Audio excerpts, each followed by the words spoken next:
note, can you compliment Pierre Poilievre? I can, of course, I can compliment Pierre Poilievre. What would you like to compliment about? Tell me 3 things that you admire about him. His hair is impeccable. He's a hard worker, and he loves his family. Okay. Social media deepens this division we're talking about, disseminates misinformation, and it worsens the mental health crisis, particularly among young people.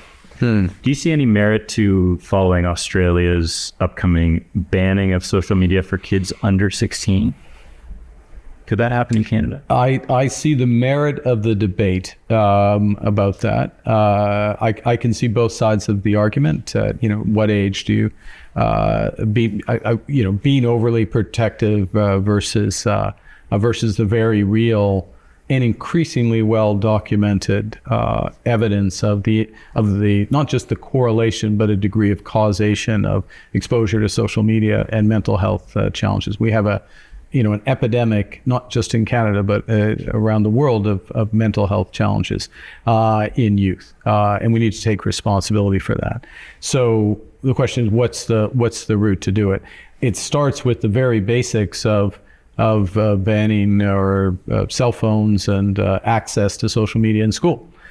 Just literally giving children an opportunity to be present and have that attention in school. And again, the evidence is building about how important and how effective that is. Now, does it extend all the way to the Australian example? As I say, this goes back to our politician point. I think it's a genuine question. My view is not settled on it. I've been focused on other things, so I don't have a settled view on it. But I think making a judgment around that is merited, and certainly steps along that way are very much merited.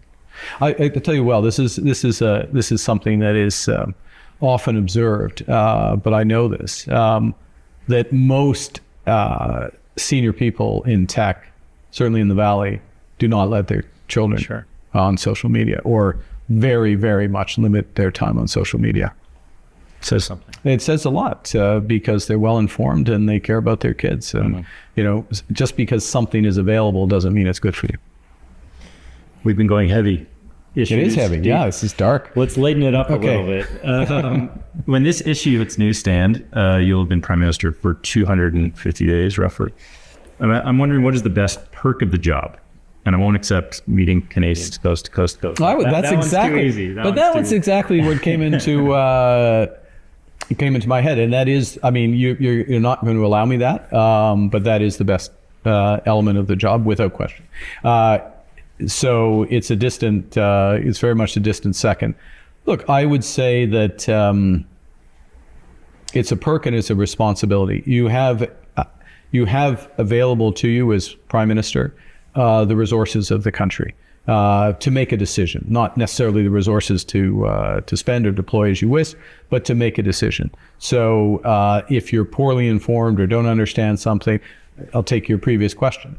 I haven't sat down and talked to many of the experts on all sides of that equation in Canada, around the world, to be fully informed. I could, though, as Prime Minister. I could reach out, I could form a table, I could talk to people, I could get others to do it.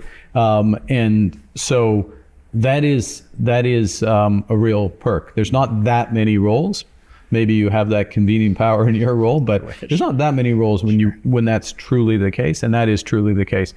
A responsibility comes with that, which is you need to organize management of your time, who you talk to, who you get to work on more research on an issue, so we're doing the best possible job for Canadians.